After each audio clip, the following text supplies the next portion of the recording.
Hello everyone, welcome back to my channel. Today's video is a check-in with my book haul that I did in January of this year, and I've gotten through a lot of my books, I'm not gonna lie, but there are still some books, quite a few actually, that I need to get through. And we're also going to talk about what I'm currently reading and then the books that I have on pre-order. I am on a book buying ban, except those books that I'm going to mention. But first, we're going to just jump in with what I'm currently reading and possibly going to finish this year. I'm pretty sure I will finish Cleopatra by Stacy Schiff. This is a nonfiction book. I wanted to read a nonfiction book because I was just kind of bored with fiction, which is kind of weird, but I'm going with it.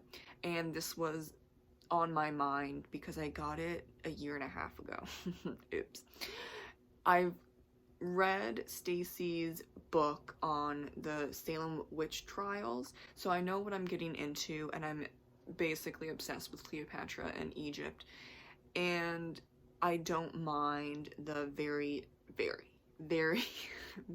like, I'm not even kidding, very detailed big paragraphs, though so far it's a bit slow. So I see this going to be finished in a few months. If it gets really fascinating, then maybe in a month, but I'm definitely gonna finish this book this year.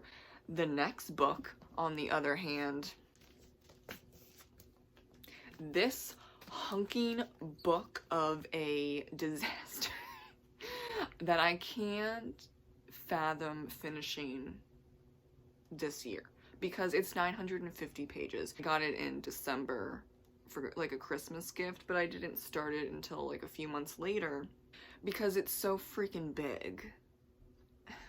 I mean, I have quite a few problems with Diana Gabaldon and her writing specifically, and one of them is, does this book need to be 950 pages?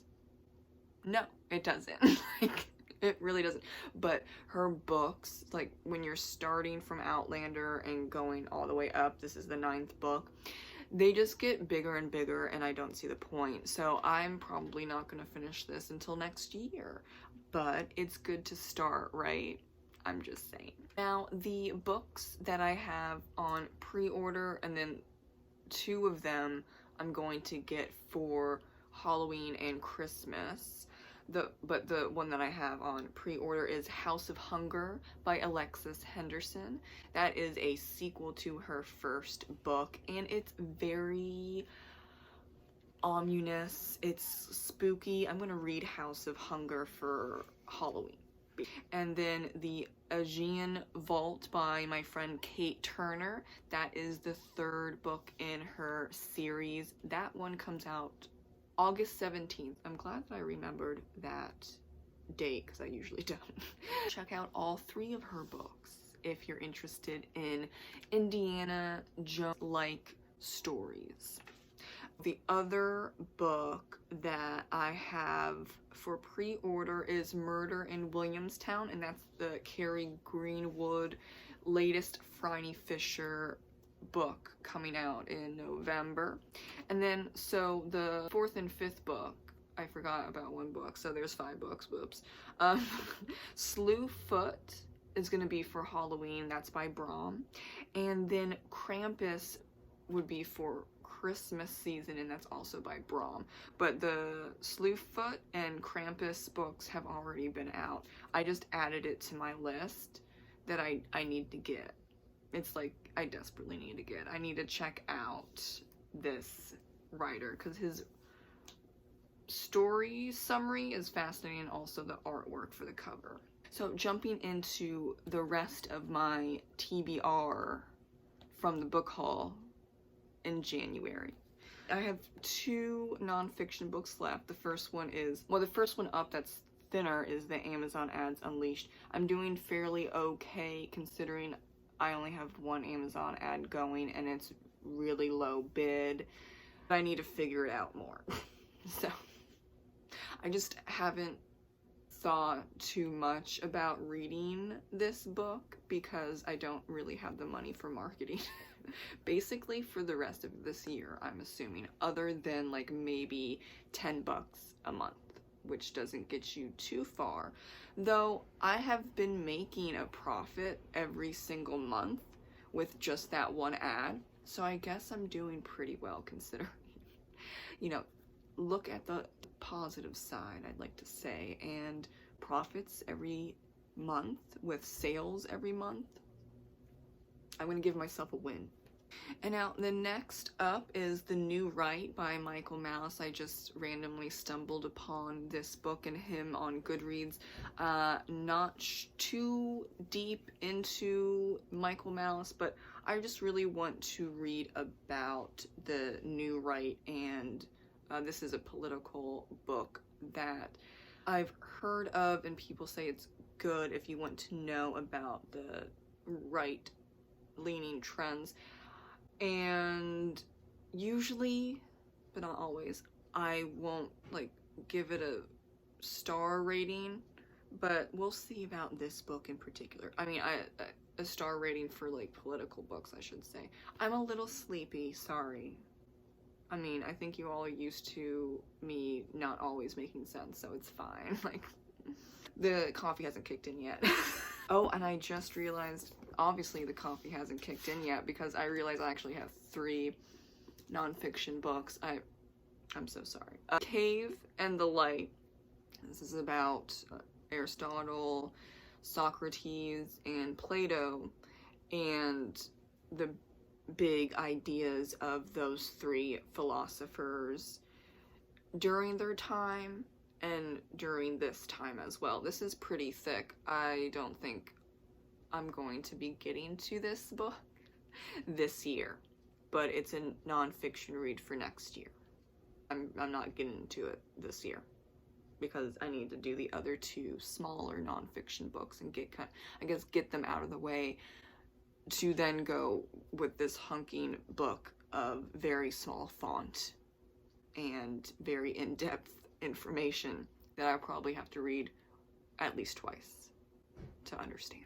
But I'm kind of used to that still a little bit from all of my philosophy courses I took in college, so we'll see how it goes. We're going into fiction. I'm actually kind of confused as to which this type of genre is. So it's like a mixture of fiction and nonfiction because it's a story of man visiting foxes. And look, you might think that that's dumb, but if you're a Fox fan, I am a Fox fan, then it is not dumb, and I'm excited to get to this eventually. Again, this is kind of like a book where I really want to get to, but there are other books that have been waiting in line for longer type of thing, so I have to get to those. One of the books that I've been meaning to read, it's been on my shelf for like a year and a half, is The Rage of Dragons. However, it's another big book. Do I want to add to my list of huge books? No. So, I'm going to finish, I swear. I'm going to finish Go Tell the Bees That I'm Gone. And then get to this book because I need to have shorter books on top of a huge book, whether it's nonfiction or fiction, for my mind to not explode, basically. Though, I'm really interested in The Queen of the Damned because I just finished The Vampire Lestat, and I'm going to do a book review on The Vampire Lestat soon. It was very slow until it went to them going to Cairo, and now I'm just fascinated by Akasha and Lestat, so I am jumping into The Queen of the Damned probably next month or something like that, because it's kind of, actually no, maybe not even September. I'm probably gonna hold off and do it for October because vampire's spooky, you know, Queen of the Damned. It sounds very Halloween-ish, so I'm gonna wait until October and do like a little October Halloween haul for you all. I did that last year and people liked it. It's my favorite holiday as well as Christmas, but I don't like Christmas reads other than Krampus. I like Krampus. That's a great idea for a Christmas read. It's horror, but sometimes you need to add a little horror to things, right? Next up, and what my fiance keeps telling me to read, is The Winter King. And this has been on my shelf for like 3 years. I just haven't gotten to it. I gave up on 2 books by Bernard Cornwell a few years ago, and he was like, no, those are older books. You need to read The Winter King because the writing isn't like it was for Turncoat or Redcoat, whatever that book was. I couldn't deal with it, with that type of writing. He said that this writing is different.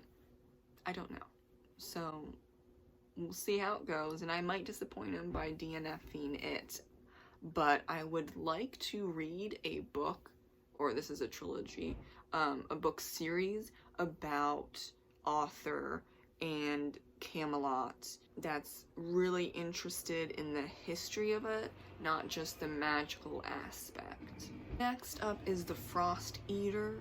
I bought this last December. It hasn't been on my shelf for very long. This is an indie published book. When I had Twitter, I was friends with her. We talk somewhat often. I don't know if she remembers me, but that's fine. I mean, I haven't had Twitter for like 2 years, so anyone who doesn't remember me, it's perfectly okay. I barely remember myself sometimes because my brain is so off the charts weird.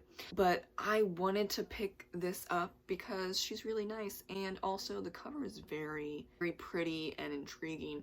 And this is a 3-book series as well, and if I like this book, then I want to support her and other indie books and follow through with the rest of the series. Lastly, The Darkling Queen. This is a series that is really good. It's indie, but you wouldn't think that it's indie published. That sounds very mean. But sadly, there are, unfortunately, and I think it's like romance and erotica kind of gives indie publishing a kind of bad name, where like they churn out so many books and there's just a bunch of typos and like the writing's not great, so people assume that other genres in the indie publishing world are also like that, but that's not the case for this book series. I met him on Twitter when I had Twitter, and he was the person I asked about self-publishing and where do I start, and he really helped a lot. So this is the 3rd book in this series, and I think there's 2 others. I know for sure at least 1 other, but I'm pretty sure there's 2 others. I should figure that out.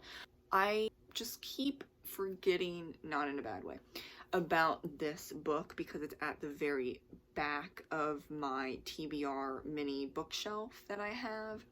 So I need to bring this to the forefront to finish this book series because I keep forgetting, and that's not cool. I need to jump on that, of course, especially because he was really nice and helpful when I was starting out in 2020. You gotta show your support for your indie friends, or just your friends in general, even if, you know, they're not indie published. If you're trad published, I also support you as well. And I think that's really important because, especially during this economy where books are going to be pushed aside because you don't need them, you want them, I have already noticed that, you know, writers in general are struggling a bit because there has been a significant dip in royalties because people aren't buying books because, yeah, the economy sucks right now. So anything that I can do for my friends or acquaintances even, I'm gonna do it. So remember, leave a review, rate the book, share it with your friends as much as you can. That was my little rant that really doesn't have too much to do with my book haul. However, you know me, I'm random, but it's also very true. Reviews and ratings really help, and spreading the word is very helpful as well. And even if you can't buy, let's say, the paperback or hardcover, you can buy the ebook, and that's great as well. Or if you personally can't, then if you spread the word, other people can. And I think that is really helpful during these times. So thank you so much for watching my check-in for my yearly book haul. Have a great rest of your day, reading, writing, doing whatever you want, because this time of year can be a little stressful if you have kids or you're going back to work after a 2-week vacation and you don't want to. I feel that. It's okay. You got it. You can go back to work. Have a great rest of your day, week, month, year. Bye-bye.